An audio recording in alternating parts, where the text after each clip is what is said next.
Nabila Putri Maulanto, biasanya dipanggil Naput. Perkenalkan, nama anak Karenina Lovina Desia, biasanya dipanggil Karen. Perkenalkan, nama Nadiandra Aurelia Tauroza, Anda bisa dipanggil Aurel. Jadi di sini kita akan membahas tentang analisis limbah surat suara pemilu. 300 surat suara pemilihan umum menyebut seluruh kesiapan menuju pemilu. Selamat malam, kami cek dalam kotak KPU. Pandingai agar dapat melakukan proses hukum. Nah, sebelum kita ngobrol lebih jauh nih, kan bulan lalu kan kita habis nyoblos. Kalian pada nyoblos nggak sih? Aku sih belum nyoblos, belum cukup umur. Aku juga belum, tapi kayaknya anak-anak SMA yang udah 18-17 tahun Ya, udah pada rata-rata udah pada nyoblos nggak sih? ya. Rame banget nggak sih yang nyoblos di Indonesia itu? Satu TPS aja udah rame, apalagi satu Indonesia. Iya bener, ada 410 kabupaten nggak sih? Ya, terus 68 kota dan 38 provinsi. Bayangin deh, satu orang aja dapat kertasnya tuh lebih dari satu kertas. Iya, nggak kebayang sebanyak apa kertas yang dipakai. Baru aja berapa 2 bulan kurang lebih kali ya. Iya. Itu kan baru aja nih ngelaksanain pemilu. Pada tahu nggak sih kalau kita tuh masih coblos secara manual. Nah di situ kan di coblos itu kan banyak tuh kertasnya. Nggak kebayang nggak sih orang yang ngapain kertasnya? Iya, susah gak sih sebanyak itu? Iya, terus ngumpulin kertasnya terus dibawa kemana Iya, ya dibawa kertasnya kemana nanti? kertasnya? Dan beberapa info juga nih yang udah kita cari-cari ya nggak sih? Iya. Yang ini nih, yang judulnya sampah pemilu perlu ditangani secara khusus. Nah, di sini dikatakan bahwa Direktur Jenderal Pengolahan Sampah Limbah dan B3 Kementerian Lingkungan Hidup dan Kehutanan KLHK, Rosa Vivin Ratnawati mengemukakan, kegiatan pesta demokrasi di Indonesia akan menghasilkan sampah. Tidak adanya pengolahan sampah hasil penyelenggaraan pemilu ini akan menimbulkan pencemaran lingkungan. Nah, kata-katanya seperti ini. 5 tahun lalu memang belum ada catatan tentang jumlah timbunan sampah dari penyelenggara pemilu. Jadi, saat ini daerah khusus memberikan laporan tentang beberapa jumlah sampah pas kampanye. Ujarnya dalam konferensi pers memperingati Hari Peduli Sampah Nasional HPSN 2024 di media. Nah, emang himbauan yang udah dikasih sama pemerintah itu bakal disaring sama masyarakat? Apalagi orang-orang TPS, mereka udah capek gak sih? Udah ngumpulin suara, udah nungguin orang, emang bakal didengerin sama mereka? Harusnya iya, kan mereka juga ngerasain capek gitu ya. Pasti mereka pengennya ada alternatif lain agar kita dalam pemilihan umum ini nggak menggunakan kertas. Iya. Nah, jadi juga ada Menteri Lingkungan Hidup dan Kehutanan juga telah mengeluarkan surat edaran nomor 3 tahun 2024 tentang pengolahan sampah yang timbul dari penyelenggaraan pemilu. Surat edaran ini mengimbau agar kepala daerah baik bupati, gubernur, wali kota agar dapat mengolah sampah hasil penyelenggaraan pemilu. Nah, surat edaran tersebut menerangkan sampah yang timbul dari jalannya proses pemilihan umum tersebut termasuk dalam kategori sampah spesifik sesuai dengan Undang-Undang tahun 2008 tentang pengolahan sampah. Kemudian dijelaskan pula bahwa setiap orang yang menghasilkan sampah dari kegiatan pemilu termasuk kampanye wajib melakukan pengurangan dan penanganan sampah. Itu sampah-sampahnya mau dikemanain sih pembuangannya? Masyarakat juga pasti banyak yang nggak tahu kan mau dikemanain, karena mereka pasti kayak udahlah biarin aja yang orang TPS-nya aja yang ngapain. Tapi ada tahu yang dibuang ke sungai, tapi dibuangnya itu kayak tempat yang untuk kerupuk itu, terus nanti suara-suaranya dimasukin di dalam situ, terus nanti dibuang ke sungai gitu. Emang itu efektif? Itu berdampak buruk nggak sih bagi lingkungan? Iya, merusak sungai. Dan Itu pasti jadi perhatian pemerintah juga. Ya. Dan juga harusnya kita tuh mencari cara untuk memproses sampah-sampah tersebut agar tidak membebani tempat pembuangan akhir. Ya bener banget. Karena kertas yang dipakai itu cukup banyak dan itu tuh berdampak buruk Besar banget nggak sih untuk lingkungan kita, merusak pencemaran, apalagi kesehatan itu. ya. Ini kelihatan banget nggak sih dari gambar ini kalau emang mereka itu udah ngebakar, dan kita waktu asap-asapnya kemana-mana yang bakal ngehasilin polusi udara. Ya, apalagi yang kebakaran ini bisa jadi kalau misalnya ini nggak diawasi mungkin bakal meluas. Iya, bakal meluas banget sih itu. Terus masyarakat juga, mereka maunya kan udah hilang aja, selesai aja, nggak ada lagi yang bakal direpotin dari mereka sendiri.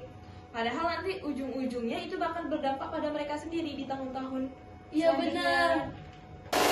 Oh iya, waktu pemilu kemarin kan banyak tuh surat suara yang rusak. Nah kan kalau rusak kan nggak bisa kepakai, misalnya robek sedikit atau itunya kata-katanya kurang jelas, itu kan harus dicetak ulang lagi. Itu nambah kertas nggak sih? Iya. Orang menganggap kertasnya kayak ya udah sepele aja gitu loh. Padahal kan enggak, bakal ngasilin limbah. Ya, apalagi kertas itu dibuat dari pohon. Nah, Bener. berarti semakin banyak pohon yang bakal ditebang karena bakal cetak ulang lagi, atau kertas yang udah dicoblos tuh nggak bisa digunain lagi. Nah, penebangan pohon-pohon ini juga berdampak buruk bagi bumi karena bisa aja menyebabkan pemanasan global kan. Benar. Seperti yang udah Karen bilang tadi, kalau kertas itu kan dari pohon. Banyaknya pohon yang ditebang memiliki banyak dampak bagi bumi. Nah, dampak-dampaknya itu tuh meliputi satu, punahnya keanekaragaman hayati. Yang kedua, hutan menjadi gundul. Ketiga, tanah menjadi tidak subur. Keempat, kurangnya pasokan udara bersih. Kelima, timbulnya banjir. Dan yang terakhir, kehilangan sumber air dan mengalami kekeringan. Itu merepotkan banget gak sih jadi untuk kita? Ya, apalagi kita banyak mendapatkan dampak buruk dari penggunaan kertas dalam pemilihan umum ini. Nah, bagaimana sih solusi kita dalam mengatasi permasalahan ini? Salah satu solusi untuk mengatasi dampak lingkungan dari limbah kertas surat suara adalah beralih ke surat suara digital. Seperti yang dibilang Karen tadi, menggunakan teknologi dapat mereduksi jumlah kertas yang dibutuhkan, menciptakan proses yang lebih efisien, dan mengurangi jejak karbon. Salah satu alternatifnya yang paling efektif ya nggak sih, kalau kita bisa bilang itu efektif banget sih untuk kita mengurangi polusi, mengurangi terutama limbah yang susah banget untuk diuraikannya. Ya. Yang pertama itu ada penggunaan platform elektronik, dan yang kedua ada pilihan elektronik.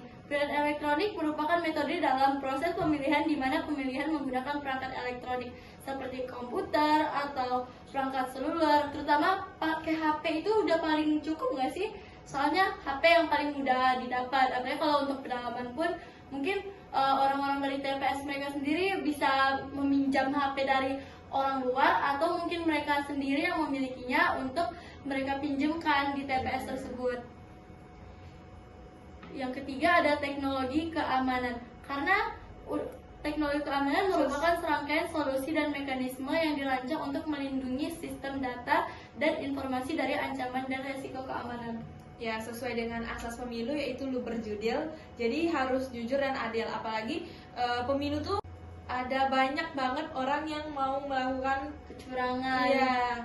Nah, mungkin jadi- dengan keamanan ini bisa lebih efektif nggak sih? Iya, Terus untuk data-datanya juga nggak bakal ada yang nambahin, nggak bakal ada yang ngurangin. ya. Tapi ini kecurangan itu salah satu yang dikhawatirkan ya kalau misalnya menggunakan alat Kertas. digital ya. Ya sebenarnya sih ya kalau menggunakan alat digital iya, tapi kan kita lebih efektif nggak sih kalau pakai Iya. itu daripada kertas yang orang bisa satu orang aja mungkin beberapa kali nyoblosnya kali ya. Iya, untuk presiden, untuk DPRD, Iya. DPR banyak yang digunakan. Terus kalau orang melakukan kecurangan juga yang lain nggak bakal tahu nggak sih? Apalagi kalau misalkan mereka berdua ini memilih satu paslon yang sama, pasti itu mereka maunya yang lebih biar paslon mereka menang. Terus itu susah nggak sih? Jadinya orang malah kayak menghalalkan kecurangan. Iya. Yang keempat ada rekam jejak elektronik. Rekam jejak elektronik mengacu pada catatan digital yang mencatat setiap hari interaksi atau transaksi yang telah terjadi dalam suatu sistem atau platform elektronik. Berapa informasi yang dapat direkam melalui rekam jejak elektronik termasuk waktu dan tanggal pemilihan, identifikasi pemilihan, opsi pilihan yang dipilih, serta semua aktivitas login dan logoutnya. Yang kelima, pelaporan hasil secara real time.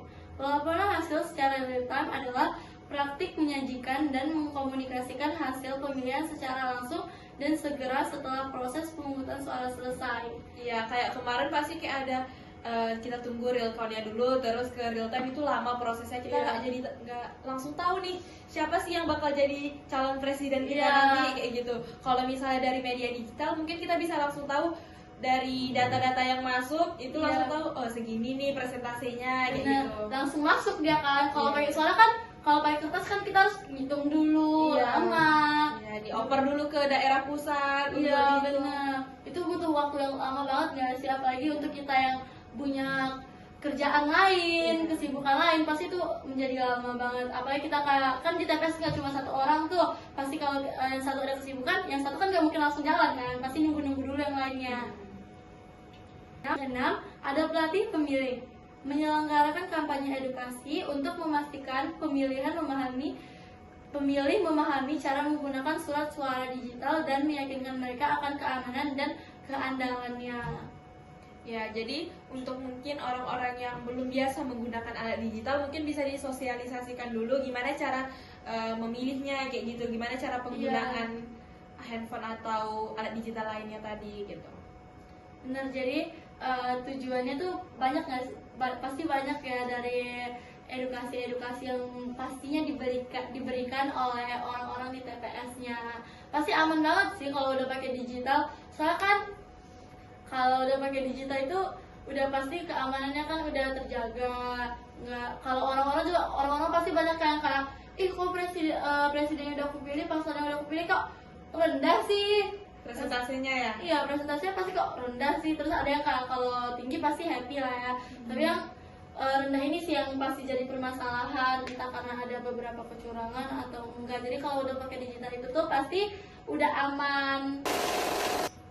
Nah, dari solusi Naput dan Oro tadi, maka berakhirlah podcast kita pada kali ini. Sekian dari kami. Terima kasih buat yang sudah mendengarkan. Semoga menjadikan sebuah edukasi ataupun motivasi dan inovasi baru untuk TPS selanjutnya. Maaf juga bila ada kesalahan kata. Wassalamualaikum Warahmatullahi Wabarakatuh.